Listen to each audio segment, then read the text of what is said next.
Hello दोस्तों, आपका स्वागत है हमारे YouTube चैनल सिलिकॉन देवघर में। दोस्तों, आज की इस वीडियो में मैं आपको क्लास 12th के बिहार बोर्ड के बायोलॉजी के मॉडल सेट का सॉल्यूशन करवाने वाला हूं और कुछ इम्पॉर्टेंट क्वेश्चंस जो मुझे ऐसा लगेगा कि एग्ज़ाम में इससे संबंधित प्रश्न पूछे जा सकते हैं, मैं उसके बारे में कुछ डिस्कस भी आपको कर दूंगा।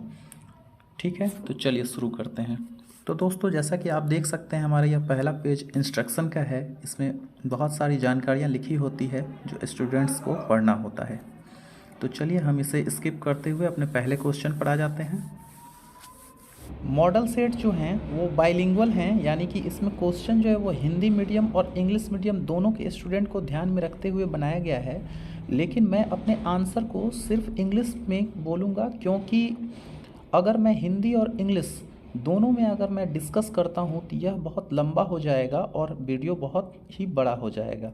इसलिए मैं सिर्फ इंग्लिश में इसे डिस्कस करूँगा। तो हमारा पहला क्वेश्चन है, what does operon model represent, यानी ओपेरॉन मॉडल जो है वो क्या दिखाता है। तो ओपेरॉन मॉडल जो है वो जीन रेगुलेशन को दिखाता है, ठीक है, जो कि किसके द्वारा दिया गया था, जो कि जैकब और मोनेट के द्वारा दिया गया था। ठीक है, तो बढ़ते हैं अगले दूसरे क्वेश्चन की ओर। देखिए, हमारा नेक्स्ट क्वेश्चन जो है वो है, निम्नांकित में से कौन नर युग्मक से संयोजन कर भ्रूणपोष बनाता है। यानी अगर हम इंग्लिश में बात करें तो विच of the following forms endosperm after fusion with male gametes. Option A है एंटीपोडल्स, दूसरा है सिनर्जिड्स, तीसरा है सेकेंडरी न्यूक्लियस और चौथा है ओस्पोर्स। तो इसका आंसर क्या हो जाएगा? इसका आंसर हो जाएगा सिनर्जिड। ठीक है, सिनर्जिट इसका आंसर हो जाएगा। बढ़ते हैं अगले क्वेश्चन की ओर। हमारा अगला क्वेश्चन है, जीवाश्म सामान्यतः पाए जाते हैं। Fossils are generally found in sedimentary rocks, metamorphic rocks, igneous rock या फिर बोथ बी एंड सी। इसका आंसर क्या हो जाएगा? तो आप ध्यान रखिए, फॉसिल्स जो पाए जाते हैं वो सेडिमेंट्री रॉक के अंतर्गत पाए जाते हैं, तो इसका आंसर हो जाएगा सेडिमेंट्री रॉक। ठीक है, चलिए बढ़ते हैं अगले क्वेश्चन की ओर।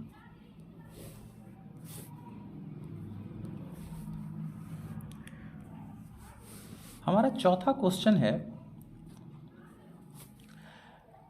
During which process Okazaki fragments are synthesized. यानी ओकाजाकी टुकड़ा जो है डीएनए का वो कब बनता है। तो इसका आंसर हो जाएगा डीएनए के पश्चगामी सूत्र में एवं डीएनए के असंतत द्विगुणन के समय।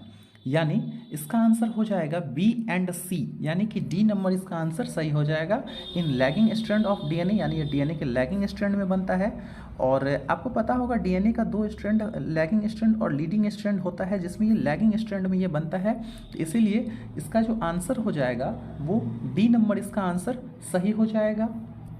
ठीक है, चलिए नेक्स्ट क्वेश्चन की ओर बढ़ते हैं। हमारा नेक्स्ट क्वेश्चन है, मनुष्य के एंटीबॉडीज बने होते हैं। तो मनुष्य का जो है, ह्यूमन में जो है एंटीबॉडीज जो बना होता है वो किसका बना होता है?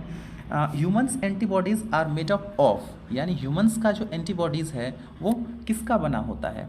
तो ध्यान रखिएगा, हमारे शरीर में जो एंटीबॉडीज पाए जाते हैं उसे इम्यूनोग्लोबुलिन भी हम लोग कहते हैं। ठीक है, इम्यूनोग्लोबुलिन ग्लोबुलिन जो होता है ये एंटीबॉडीज जो होता है ये 5 तरह का होता है हमारे बॉडी में। कौन कौन सा 5 तरह का एंटीबॉडीज पाया जाता है?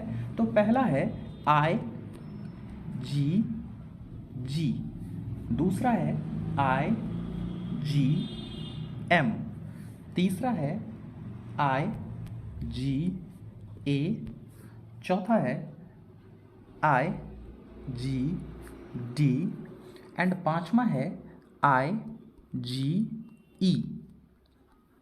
तो इसमें क्वेश्चन में क्या पूछा गया है? जो human antibodies are made up of, यानी हमारा जो एंटीबॉडीज है वो किसका बना होता है। तो आप याद रखिए दोस्तों, ये ग्लाइकोप्रोटीन का बना होता है, यानी कि इसका आंसर हो जाएगा ग्लाइकोप्रोटीन। ठीक है, चलिए आगे बढ़ते हैं अपने दूसरे क्वेश्चन की ओर।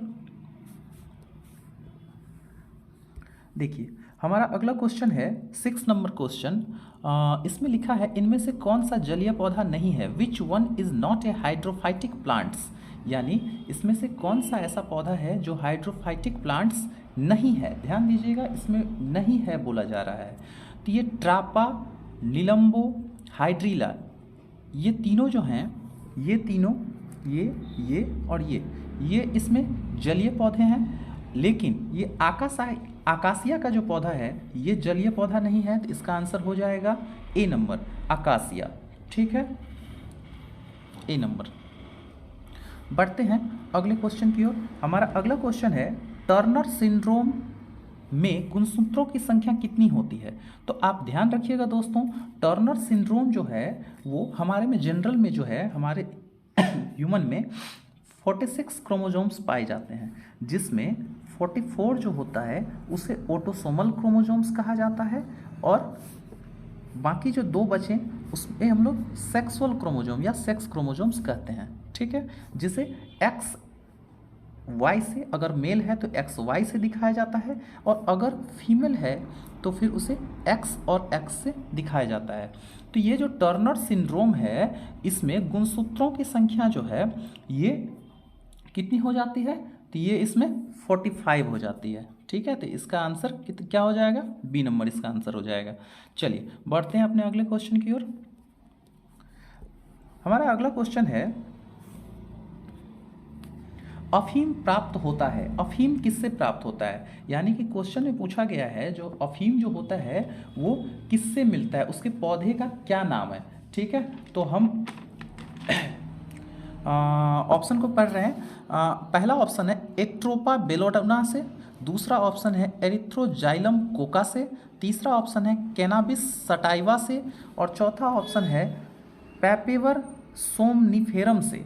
ठीक है, तो इसका आंसर क्या हो जाएगा, तो आप याद रखिए दोस्तों, ये जो अफीम पाया जाता है ये पैपेवर सोमनिफेरम से पाया जाता है। ठीक है, जिसे ओपियम पॉपी भी कहा जाता है। ठीक है, यानी इसका आंसर क्या हो जाएगा, डी नंबर हो जाएगा। जिसे और क्या कहा जाता है, जिसे opium, OPIUM, opium Poppy, POPPY, opium Poppy भी कहा जाता है। तो आप ध्यान रखिएगा, आपको हो सकता है एग्जाम में ओपियम पॉपी दे दे, पैपेरम सोमनिफेरम न दे।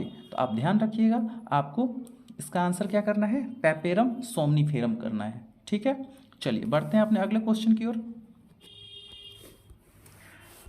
हमारा अगला क्वेश्चन कह रहा है बी लिम्फोसाइट निर्मित होता है। बी लिम्फोसाइट जो है वो कहाँ बनता है। ठीक है, तो आप ध्यान रखिए दोस्तों, ये हमारा बी लिम्फोसाइट जो है ये कहाँ बनता है, तो ये अस्थि मज्जा में बनता है। यानी कि हम अगर बात करें तो ये कहाँ बनता है, ये बोन मेरो में बनता है। ठीक है, अस्थि मज्जा में यानी बोन मेरो में।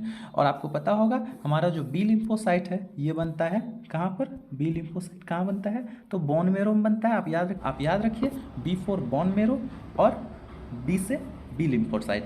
ठीक है, और अगला जो है एक होता है टी लिम्फोसाइट। तो टी लिम्फोसाइट कहाँ बनता है, टी लिम्फोसाइट बनता है थाइमस।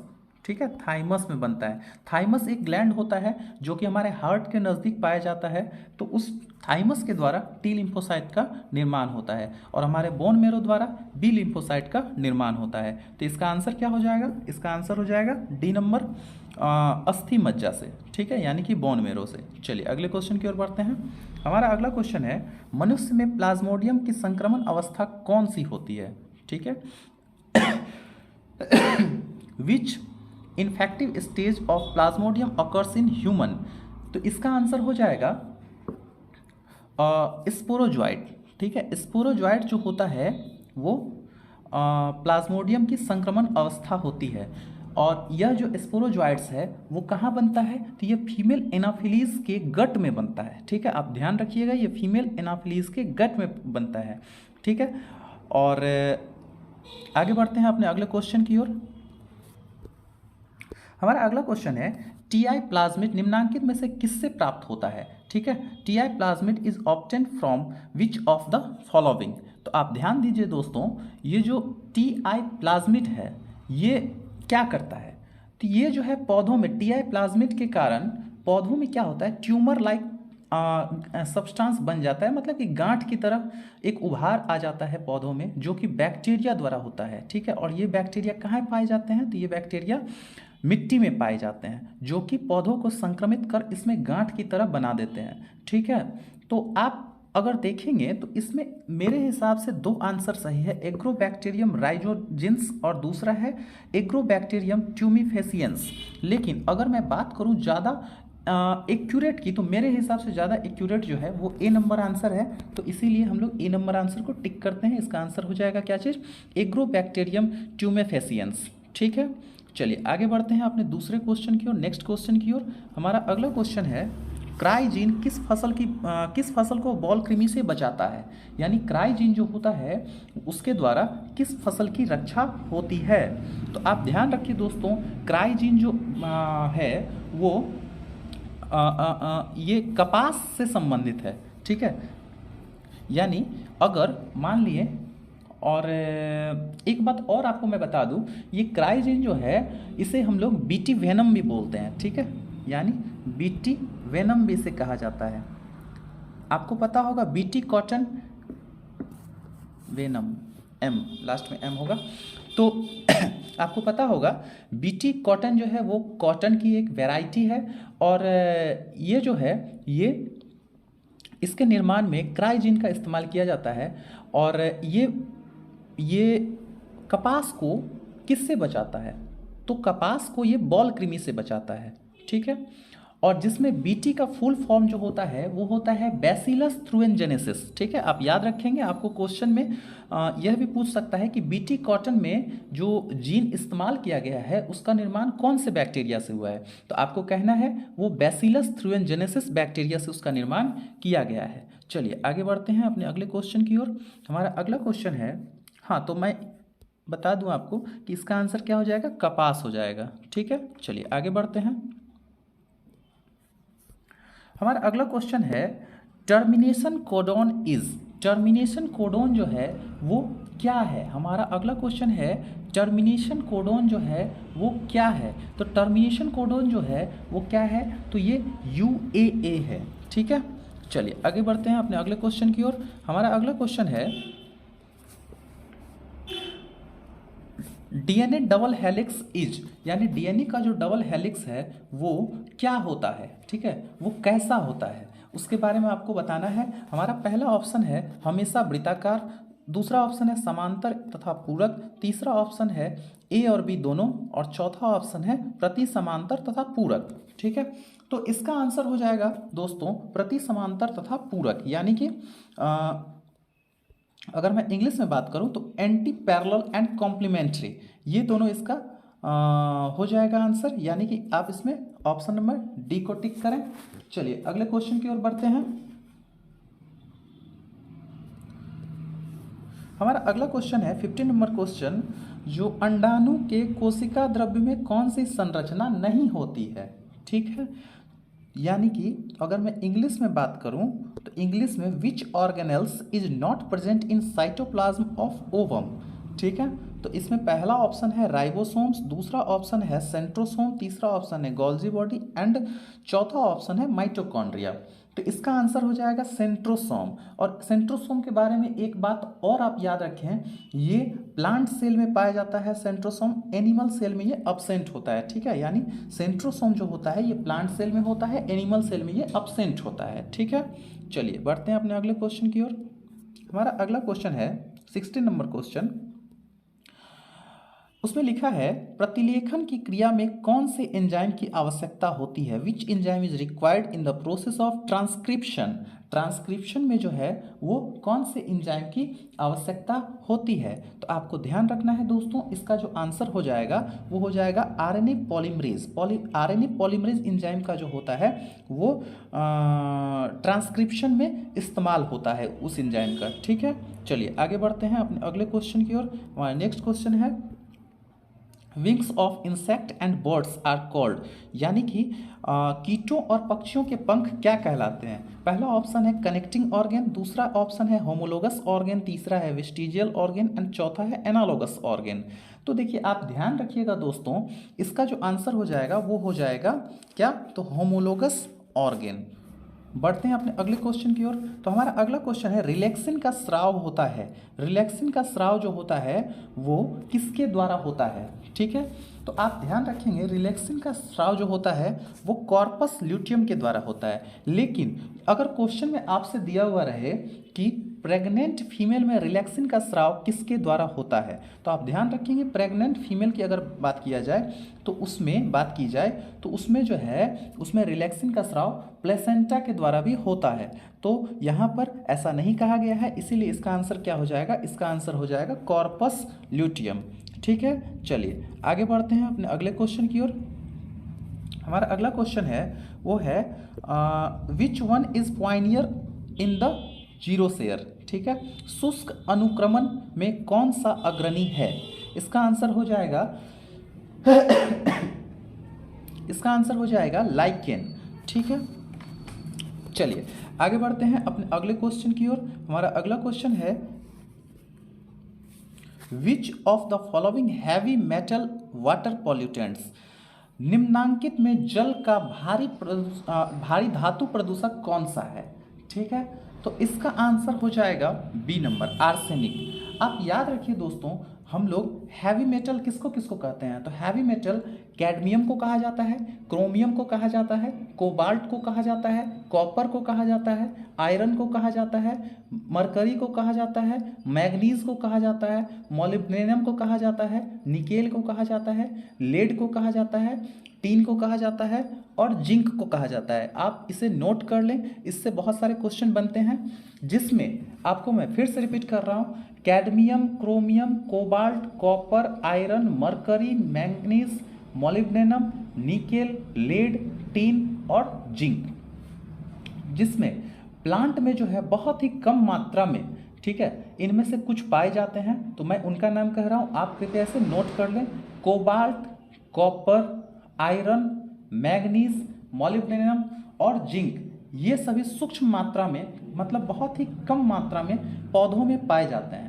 जबकि इसके अलावा निकेल, टीन, क्रोमियम, ये तीन जो हैं ये एनिमल्स में बहुत सूक्ष्म मात्रा में पाए जाते हैं। और ये जो तीन बचे, बाकी तीन जो बचे कौन कौन से? तो कैडमियम, मरकरी और लेड, ये सभी जो है ये किसी के लिए आवश्यक नहीं है, यानी कि न पौधों के लिए आवश्यक है न जानवरों के लिए आवश्यक है। मैं फिर से कह रहा हूँ कौन सा, तो आपको ध्यान रखना है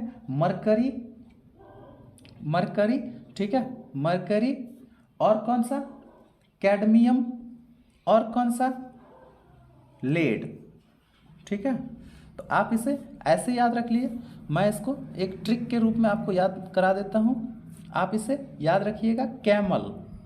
ठीक है, कैमल यानी कैसे आप याद रखिएगा? कैडमियम, ठीक है, कैडमियम, और मौ से याद रखिएगा मरकरी और लॉ से याद रखिएगा लेड। यानी ये तीनों जो हैं ये तीनों हैवी मेटल हैं, ये ना प्लांट्स के लिए उपयोगी हैं और न ही एनिमल्स के लिए। ठीक है, चलिए आगे बढ़ते हैं।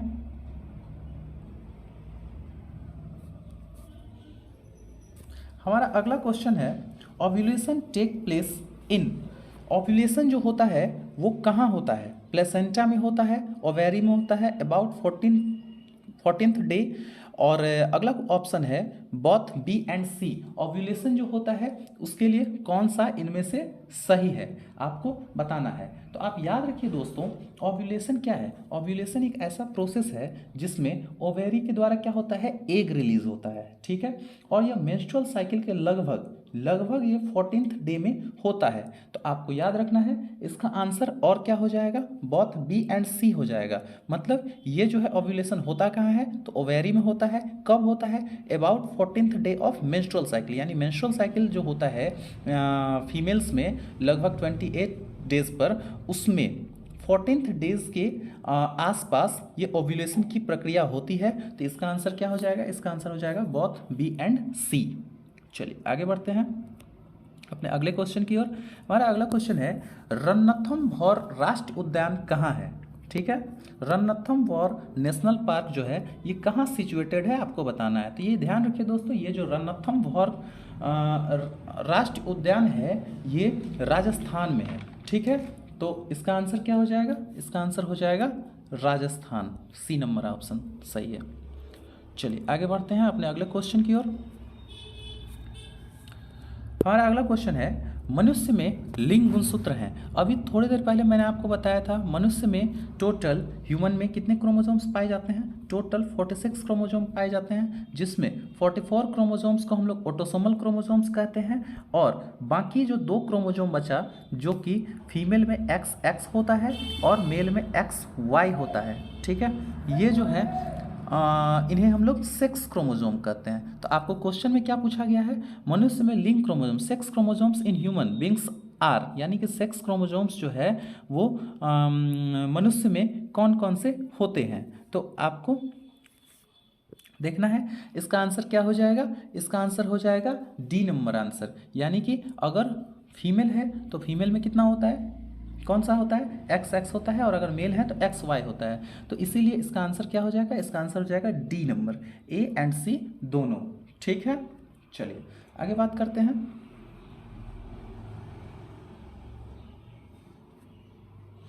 अगले क्वेश्चन की ओर बढ़ते हैं। तो हमारा अगला क्वेश्चन जो है वो है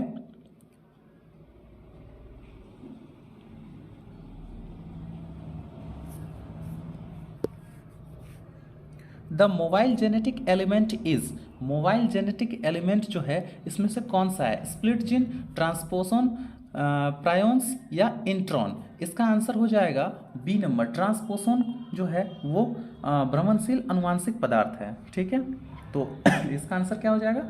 इसका आंसर हो जाएगा ट्रांसपोसन। चलिए बढ़ते हैं अपने अगले क्वेश्चन की ओर।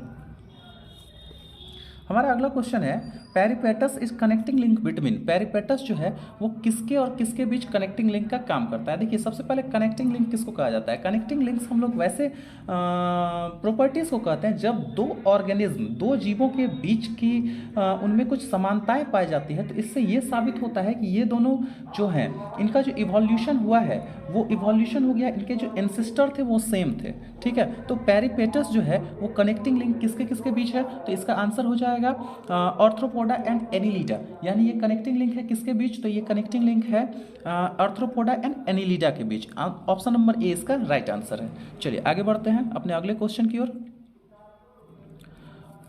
हमारा अगला क्वेश्चन है, ह्यूगो डेवराइज ने प्रस्तावित किया, ह्यूगो डेवराइज प्रोपोज्ड, उन्होंने कौन कौन से थ्योरी को दिया था? तो आप देख सकते हैं दोस्तों इसमें जो ये 2 थ्योरी है, law of dominance, law of segregation, ये मेंडल का थ्योरी है तो ये तो होगा नहीं। अगला एक बचा theory of natural selection, theory of natural selection जो है ये डार्विन के द्वारा दिया गया था तो ये भी होगा नहीं। ठीक है, एक बाकी बचा कौन सा? Theory of mutation. तो थ्योरी ऑफ म्यूटेशन जो है ये किसके द्वारा दिया गया?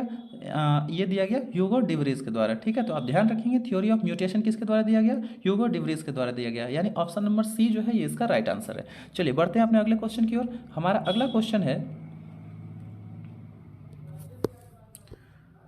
Transgenic hirudin is obtained from which of the following? Transgenic hirudin जो है ये इसमें से किसके द्वारा प्राप्त किया जाता है? ठीक है, तो ऑप्शन नंबर ए है आलू से, दूसरा है ब्रासिका नेपस से, तीसरा है टमाटर से, और चौथा है ओसिमम सैंकेटम से। ठीक है, तो इसका आंसर हो जाएगा ब्रासिका नेपस से, ब्रासिका नेपस से हीरोडिन जो है वो प्राप्त किया जाता है। ठीक है, यानी ऑप्शन नंबर बी इसका राइट आंसर है। चलिए बढ़ते हैं अपने अगले क्वेश्चन की ओर। हमारा अगला क्वेश्चन है, Entamoeba histolytica, Entamoeba histolytica is a pathogen of which disease in the following? Entamoeba histolytica जो है इसके कारण निम्नलिखित में से कौन सी बीमारी होती है? तो पहला है अमीबियासिस, दूसरा है टीटेनस, चौथा है टाइफाइड, और चौथा है चिकन पॉक्स। तो आप ध्यान रखिए दोस्तों ये जो है अमीबाइसिस के द्वारा होता है, मतलब ये एंटोमेवा हिस्टोलाइटिका जो इसके द्वारा कौन सी रोग होती है? इसके द्वारा कौन सी बीमारी होती है? तो अमीबाइसिस होती है। तो इसका आंसर हो जाएगा ऑप्शन नंबर ए इसका राइट आंसर बिल्कुल है। चलिए आगे बढ़ते हैं अपने अगले क्वेश्चन की ओर। हमारा अगला क्वेश्चन है, एक परितंत्र के ये 2 घटक हैं, मतलब हमारा जो परितंत्र है परितंत्र के कौन कौन से घटक होते हैं? तो आप ध्यान रखेंगे दोस्तों परितंत्र के जो हैं ये 2 घटक होते हैं, कौन कौन से? तो पहला है जैव और दूसरा है अजैव, यानी इसमें हमारे पहले आ गए उत्पादक यानी पेड़ पौधे, दूसरे आ गए उपभोक्ता यानी कि जैसे मानव यानी कि जो कि हरे पादपों पर निर्भर रहते हैं उन्हें हम उपभोक्ता कहते हैं। और तीसरे आ गए अपघटक, यानी कि जब उपभोक्ता की मृत्यु होती है तो किसके द्वारा अपघटक होता है? सूक्ष्मजीवों के द्वारा अपघटक होता है। तो ये तीनों जो हैं ये जैव घटक कहलाते हैं। और इसके अलावा अजैव घटक जो होते हैं ये विभिन्न होते हैं। अजैव घटक भी 3 प्रकार के होते हैं। कौन कौन से? तो पहले होते हैं भौतिक, दूसरे होते हैं कार्बनिक और तीसरे होते हैं अकार्बनिक। मैं तीनों के कुछ एग्जाम्पल्स आपके सामने रख देता हूं। तो भौतिक जो जैव घटक होते हैं उसके अंतर्गत तापमान आ जाते हैं, किसी भी जगह का तापमान, आर्द्रता, ये सब भौतिक घटक कहलाते हैं। कार्बनिक कौन से हो गए? तो कार्बनिक में जैसे कि C2H5O6, जैसे कि ग्लूकोज वगैरह की मैं बात कर रहा हूँ, ग्लूकोज वगैरह इसके आ गए कार्बनिक घटक, या फिर CO2 वगैरह। और अकार्बनिक में कौन से घटक आ गए? तो जैसे H2O यानी कि वाटर, सल्फर डाइऑक्साइड, ये सब अजैव घटक आ गए। ठीक है, यानी अकार्बनिक घटक ये कहलाते हैं। तो इसका आंसर क्या हो जाएगा? इसमें क्या पूछा जा रहा है इस क्वेश्चन में? इस क्वेश्चन में पूछा जा रहा है कि परितंत्र के 2 कौन से घटक हैं। ठीक है,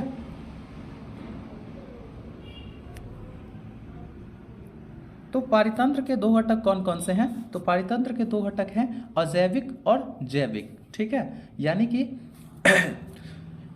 इकोसिस्टम के 2 कंपोनेंट जो हैं वो बायोटिक हैं और एबायोटिक हैं। ठीक है, चलिए आगे बढ़ते हैं अपने अगले क्वेश्चन की ओर। हमारा अगला क्वेश्चन है प्रजनन जिसमें युग्मक विलयन नहीं होता है, reproduction which does not involve gametic union is called. इसका आंसर क्या हो जाएगा? A number parasexual reproduction, B number apomixis, C number parthenogenesis और डी नंबर डबल फर्टिलाइजेशन। तो इसका आंसर हो जाएगा apomixis. B is the right answer of this question. ठीक है, चलिए आगे बढ़ जाते हैं। 31 नंबर क्वेश्चन में आते हैं। 31 नंबर क्वेश्चन में कहा गया है कि सुपोषण इनमें से किसमें होता है? यूट्रोफिकेशन इज फाउंड इन किसमें? तो ऑप्शन में दिया हुआ है on mountains, B number option है एग्रीकल्चरल लैंड, सी नंबर है इन सलाइन सॉइल और डी नंबर ऑप्शन है इन लैक्स। तो इसका आंसर हो जाएगा इन लैक्स। सुपोषण जो है वो झीलों में पाया जाता है, झीलों में होता है ये। चलिए बढ़ते हैं अपने अगले क्वेश्चन की ओर। हमारा अगला क्वेश्चन है the F2 phenotypic ratio in dihybrid cross. इसका जो है आप लोगों ने मेंडल वाले चैप्टर में इसे पढ़ा होगा कि F2 फिनोटाइपिक रेशियो जो होता है डाइहाइब्रिड क्रॉस का वो क्या होता है? तो वो होता है 9:3:3:1। यानी कि इसका आंसर क्या हो जाएगा? इसका आंसर सी नंबर हो जाएगा। ठीक है, चलिए बढ़ते हैं अपने अगले क्वेश्चन की ओर। हमारा अगला क्वेश्चन है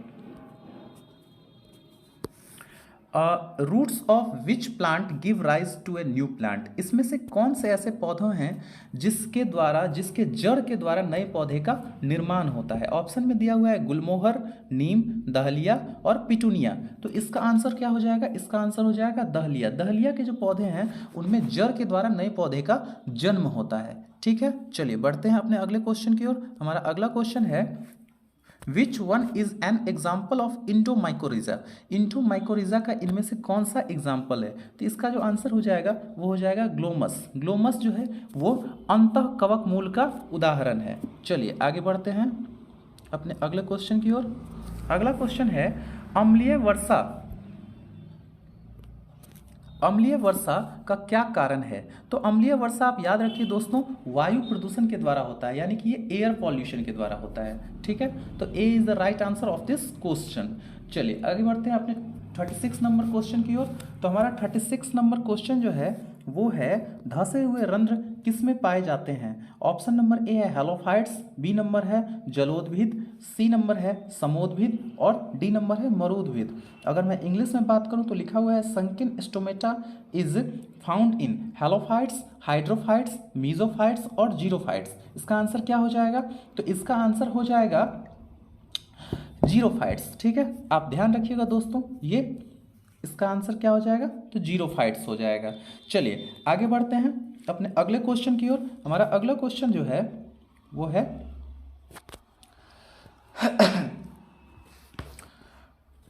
आर्कियोपेट्रिक्स किस काल में विकसित हुआ था? तो इसका आंसर हो जाएगा जुरासिक पीरियड। जुरासिक पीरियड में आर्कियोपेट्रिक्स का जो है इवॉल्व हुए थे वे।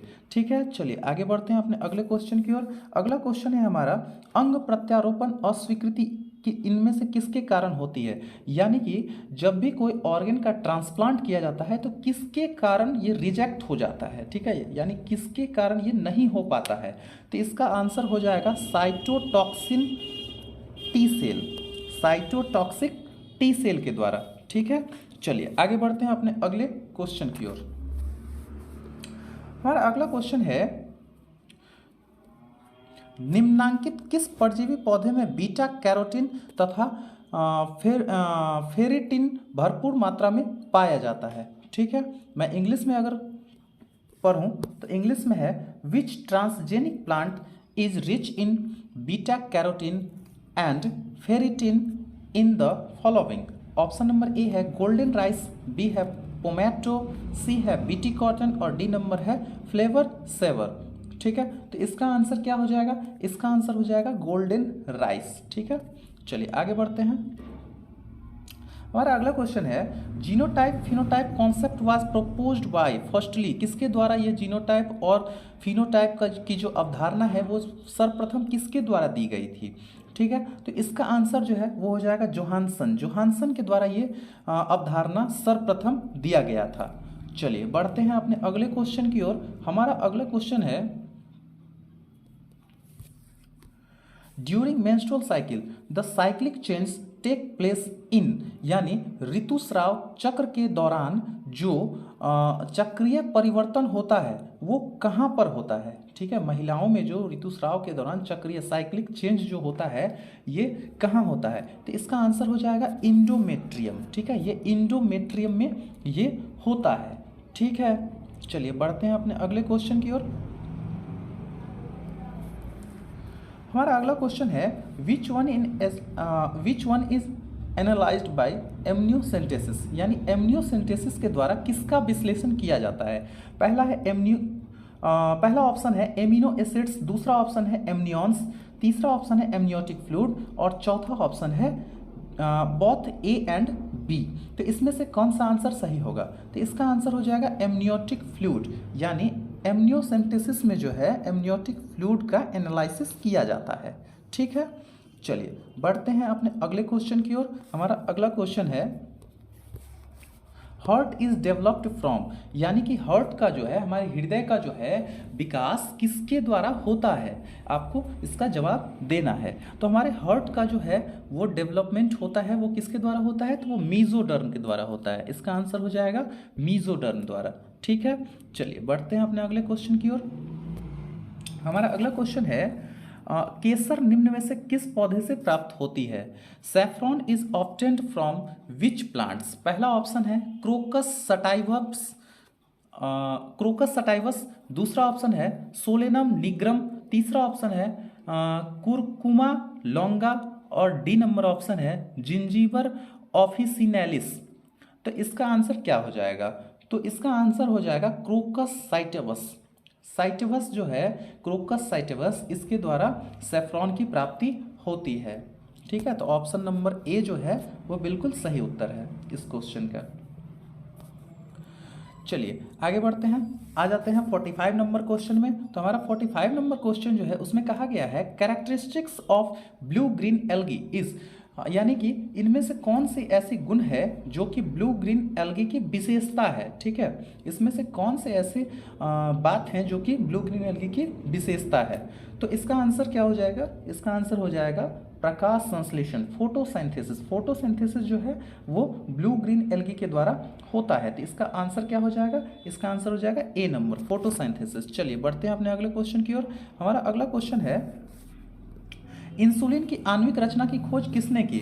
Who discovered the molecular structure of insulin. पहला है कॉरनबर्ग, दूसरा है सेंगर, तीसरा है बीडल और चौथा है निकोलसन। तो इसका आंसर क्या हो जाएगा, इसका आंसर हो जाएगा सेंगर। ये सेंगर के द्वारा इंसुलिन की आणविक संरचना के बारे में बताई गई थी सर्वप्रथम। तो इसका आंसर सेंगर हो जाएगा, ठीक है।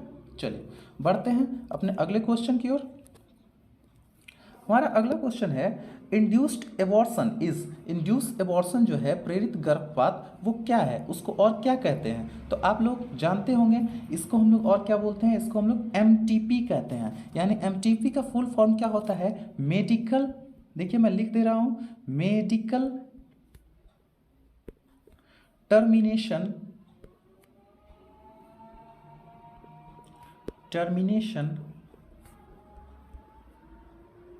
Of pregnancy.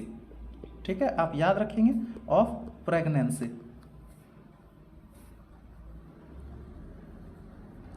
ये एमटीपी का फुल फॉर्म है। तो ये जो है इंड्यूस एबॉर्शन को और क्या कहा जाता है, एमटीपी कहा जाता है। ठीक है, यानी कि इसका आंसर क्या हो जाएगा, इसका आंसर हो जाएगा एमटीपी। ठीक है, चलिए बढ़ते हैं अपने अगले क्वेश्चन की ओर। हमारा अगला क्वेश्चन है antibiotic cephalosporin is obtained from which one of the following. Antibiotic जो है सिफेलोस्पोरिन ये किसके द्वारा पाया जाता है? तो ऑप्शन है बैक्टीरियम, दूसरा है एल्गी, तीसरा है माइकोप्लाज्मा और चौथा है फंगस। तो इसका आंसर क्या हो जाएगा, इसका आंसर हो जाएगा फंगस, यानी ये फंगस के द्वारा कवक से पाया जाता है। चलिए बढ़ते हैं अपने अगले क्वेश्चन की ओर। हमारा अगला क्वेश्चन है पैरासाइटिक एंजियोस्पर्म्स आर, यानी कि पैरासाइटिक एंजियोस्पर्म्स जो होते हैं वे क्या कहलाते हैं? पैरासाइटिक एंजियोस्पर्म क्या होते हैं? यानी जो वैसे पौधे जो कि कीटों का भक्षण करते हैं या फिर दूसरे पर निर्भर रहते हैं उसे हम पैरासाइटिक एंजियोस्पर्म कहते हैं। तो इसका आंसर क्या हो जाएगा? ऑप्शन है डिकम्पोजर, और बी नंबर ऑप्शन है primary consumer, C number option है सेकेंडरी कंज्यूमर और डी नंबर ऑप्शन है टर्सरी कंज्यूमर्स। तो इसका आंसर क्या हो जाएगा? तो इसका आंसर हो जाएगा प्राइमरी कंज्यूमर। वे क्या है? प्राइमरी कंज्यूमर है। ठीक है, चलिए बढ़ते हैं अपने अगले क्वेश्चन की ओर। हमारा अगला क्वेश्चन है चट्टानों पर बढ़ने वाले पौधे को कहा जाता है? Plants growing on rocks are called lithophytes, halophytes, sciophytes या फिर बोथ ए एंड सी। इसका आंसर क्या हो जाएगा? तो इसका आंसर हो जाएगा ए नंबर, उसे हम लोग लिथोफाइट्स कहते हैं। एक मिनट, कितने नंबर क्वेश्चन में थे? 50 नंबर क्वेश्चन। तो इसका आंसर हो जाएगा लिथोफाइट्स। ठीक है, उसे सैलोद्भिद हम लोग कहते हैं। ठीक है, हिंदी में अगर बात करें तो उसे सैलोद्भिद कहते हैं, यानी कि वैसे पौधे जो चट्टानों पर उगते हैं उसे हम सैलोद्भिद कहते हैं, लिथोफाइट्स कहा जाता है उसे इंग्लिश में। चलिए बढ़ते हैं अपने अगले क्वेश्चन की ओर। हमारा अगला क्वेश्चन है 51 नंबर क्वेश्चन, वो है reduction in vascular tissue, mechanical tissue and cuticle is characteristic features of वूम। पहला ऑप्शन है हाइड्रोफाइट्स, दूसरा है जीरोफाइट्स, तीसरा है मीसोफाइट्स और चौथा है एपीफाइट्स। तो इसका आंसर क्या हो जाएगा? इसका आंसर हो जाएगा हाइड्रोफाइट्स। ठीक है, बढ़ते हैं अब हिंदी में बात करें तो जलोद्भिद इसका सही आंसर है। चलिए बढ़ते हैं अपने अगले क्वेश्चन की ओर। अगला क्वेश्चन हमारा 52 number question, which plants is found in mangrove zone, यानी कि मैनग्रोव जोन में जो है इनमें से कौन सा पौधा पाया जाता है? पहला है अकासिया, दूसरा है पाइनस, तीसरा है राइजोफोरा और चौथा है टेक्टोना ग्रैंडिस। तो इसका आंसर क्या हो जाएगा? इसका आंसर हो जाएगा राइजोफोरा। ठीक है, राइजोफोरा जो है वो मैनग्रोव क्षेत्र में पाए जाते हैं। चलिए बढ़ते हैं अपने अगले क्वेश्चन की ओर। हमारा अगला क्वेश्चन है golden rice is a GMO plant in which the incorporated gene is meant for biosynthesis of vitamin A, vitamin B, vitamin C and omega 3। इसमें तो इसका सही आंसर क्या हो जाएगा? इसका सही आंसर हो जाएगा विटामिन ए। ठीक है, विटामिन ए। चलिए बढ़ते हैं अपने अगले क्वेश्चन की ओर। हमारा अगला क्वेश्चन है which of the following enhance or induced fusion of protoplast. Option है IAA एंड किनेटिन, दूसरा ऑप्शन है IAA एंड जिब्रेलिन्स, तीसरा ऑप्शन है polyethylene glycol and sodium nitrate और चौथा ऑप्शन है sodium chloride and potassium chloride. इसका आंसर क्या हो जाएगा? तो इसका आंसर हो जाएगा polyethylene glycol and sodium nitrate, यानी इसका आंसर हो जाएगा सी नंबर आंसर। ठीक है, सी नंबर आंसर जो है ये इस क्वेश्चन का बिल्कुल सही उत्तर है। चलिए आगे बढ़ते हैं 55 नंबर क्वेश्चन में। 55 नंबर क्वेश्चन में क्या कह रहा है? 55 नंबर क्वेश्चन में कह रहा है advancement in genetic engineering has been possible due to whom, यानी कि इसका ऑप्शन दिया हुआ है exonucleases, B number option है ट्रांसपोसोन, सी नंबर ऑप्शन है इंडोन्यूक्लियसेस और डी नंबर ऑप्शन है ऑन्कोजिन्स। इसका आंसर क्या हो जाएगा? तो इसका आंसर हो जाएगा सी नंबर इंडोन्यूक्लियसेस। यानी इंडोन्यूक्लियसेस जो है इसकी खोज के बाद ये जो है ये जेनेटिक इंजीनियरिंग जो है ये पॉसिबल हो पाया है। तो इसका आंसर क्या हो जाएगा? इंडोन्यूक्लियसेस। चलिए आगे बढ़ते हैं अपने अगले क्वेश्चन की ओर। हमारा अगला क्वेश्चन है टिटनेस द्वारा उत्पन्न विष मुख्य रूप से किसे प्रभावित करता है? यानी कि जब टिटनेस किसी भी व्यक्ति को हो जाता है तो उसके द्वारा जो उत्पन्न होता है वेनम या फिर हम कह सकते हैं पॉइजन, यानी उसके द्वारा जो प्रभावित होता है वो कौन सा ऑर्गन प्रभावित होता है?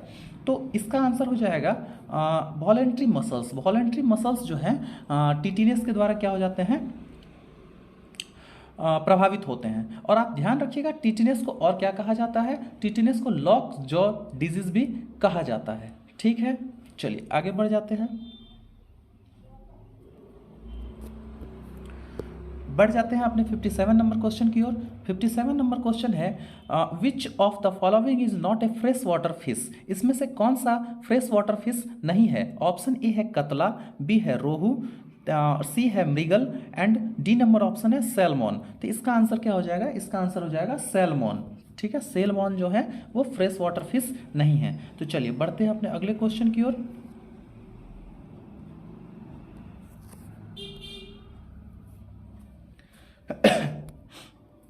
हमारा अगला क्वेश्चन है लोही इज ए ब्रीड ऑफ। लोही जो है वो किसकी नस्ल है? पहला ऑप्शन है बकरी की, दूसरा ऑप्शन है गीज की, तीसरा ऑप्शन है भेड़ की और चौथा ऑप्शन है पक्षी की। तो ये जो है इसका आंसर हो जाएगा सिप। यानी लोही जो है वो सिप की एक वैरायटी है जो कि पाकिस्तान में बहुत ही बेस्ट वैरायटी की सिप मानी जाती है। ये पाकिस्तान के पंजाब प्रांत में पाई जाती है। ठीक है, तो बढ़ते हैं अपने अगले क्वेश्चन की ओर।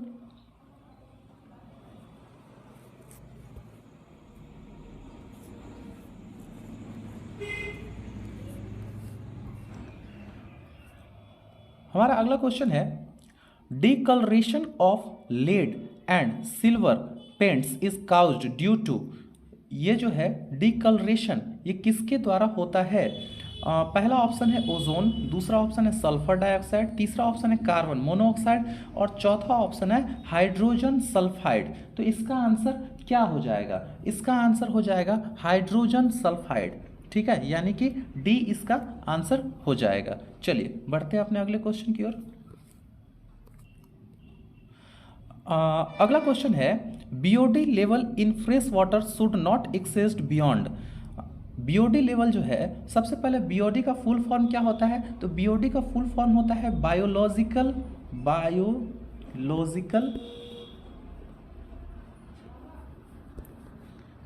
Oxygen OXYGEN oxygen demand DEMAND demand, biological oxygen demand. और ppm का मतलब क्या होता है? ppm का मतलब होता है पार्ट पर मिलियन। ठीक है, तो ये जो है ये वाटर में किसी भी फ्रेश वाटर में इसका जो लेवल है BO2 लेवल कितना से अधिक नहीं होना चाहिए। तो वो जो लेवल है वो है 5 ppm। 5 ppm से अगर अधिक हो जाता है तो वो उसमें रहने वाले जीवों के लिए बहुत ही हानिकारक है, उससे भी मर जाएंगे, उन्हें ऑक्सीजन की कमी होने लगेगी। ठीक है, तो ये जो है इसका आंसर क्या हो जाएगा? 5 ppm।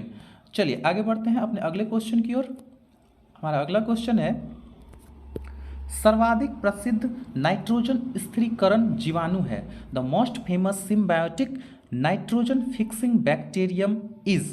पहला ऑप्शन है नाइट्रोसोकोकस, बी नंबर ऑप्शन है राइजोबियम, सी नंबर ऑप्शन है नाइट्रोसोमोनास और डी नंबर ऑप्शन है नाइट्रोबैक्टर। इसका आंसर क्या हो जाएगा?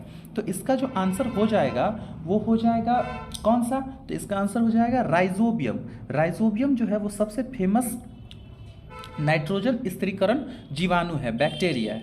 ठीक है, राइजोबियम इसका सही आंसर है। चलिए बढ़ते हैं अपने अगले क्वेश्चन की ओर। हमारा अगला क्वेश्चन है HIV हमला करता है। HIV जो है वो कहाँ हमला करता है? तो इसका आंसर क्या हो जाएगा? इसका आंसर हो जाएगा मददगार T कोशिका पर। यानी कि टी हेल्पर सेल पर ये HIV वायरस जो होता है जिसके कारण एड्स होता है वो हमला करता है। चलिए आगे बढ़ जाते हैं। क्या इसका आंसर क्या हो जाएगा? Helper T cell. चलिए आगे बढ़ जाते हैं। हमारा अगला क्वेश्चन है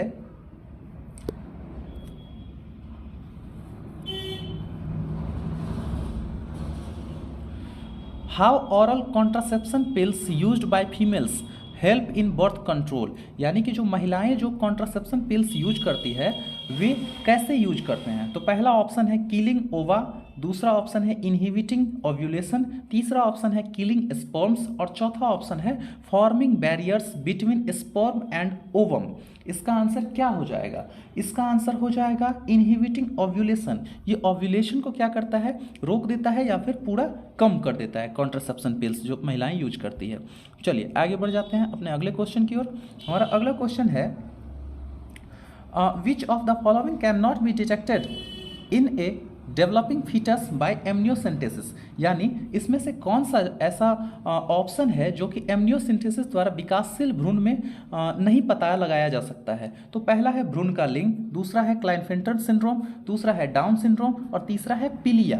तो इसमें से इसका आंसर क्या हो जाएगा? इसका आंसर हो जाएगा पिलिया, यानी कि जॉन्डिस जो है वो अगर किसी बच्चे को जॉन्डिस रहता है एम्ब्रियोनिक स्टेज में तो उसका पता ये एमनियोसेंटेसिस के द्वारा नहीं लगाया जा सकता है। तो इसका आंसर क्या हो जाएगा? डी नंबर इसका आंसर हो जाएगा। चलिए बढ़ते हैं अपने अगले क्वेश्चन की ओर। हमारा अगला क्वेश्चन है NIF जीन्स संबंधित है। NIF genes are associated with ammonification, nitrification, nitrogen fixation and deamination. इसका आंसर क्या हो जाएगा? तो इसका आंसर हो जाएगा C number option, nitrogen fixation. Nitrogen fixation जो है उससे NIF जीन्स क्या है? संबंधित है। चलिए आगे बढ़ जाते हैं।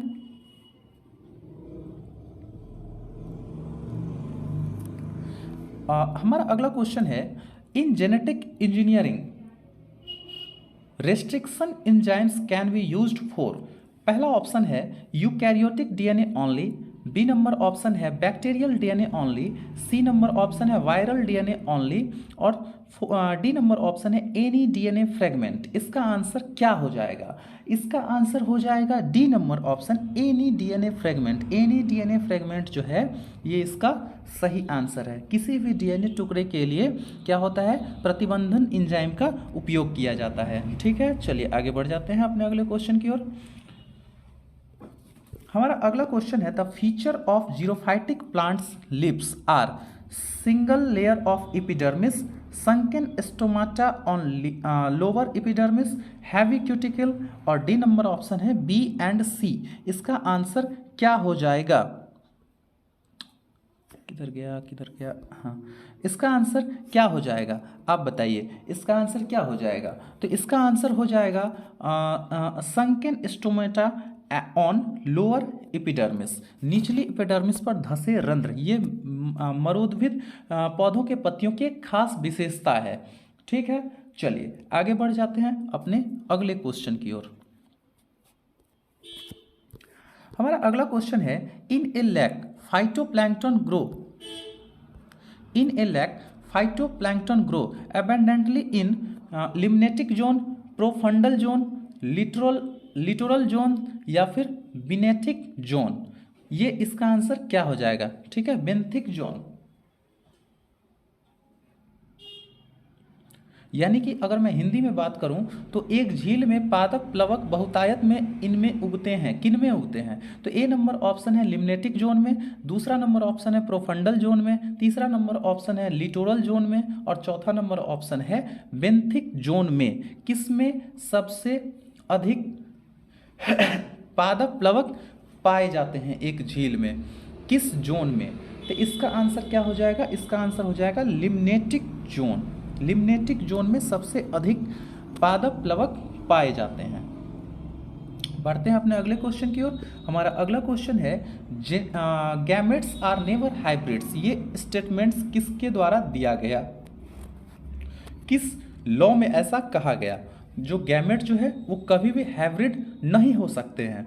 तो हमारा पहला ऑप्शन है लॉ ऑफ डोमिनेंस, दूसरा ऑप्शन है लॉ ऑफ रैंडम फर्टिलाइजेशन, तीसरा ऑप्शन है लॉ ऑफ सेग्रीगेशन और चौथा ऑप्शन है लॉ ऑफ इंडिपेंडेंट असॉर्टमेंट। तो आप बताइए इसका आंसर कितना नंबर होगा। तो इसका आंसर जो है वो हो जाएगा लॉ ऑफ इंडिपेंडेंट असॉर्टमेंट।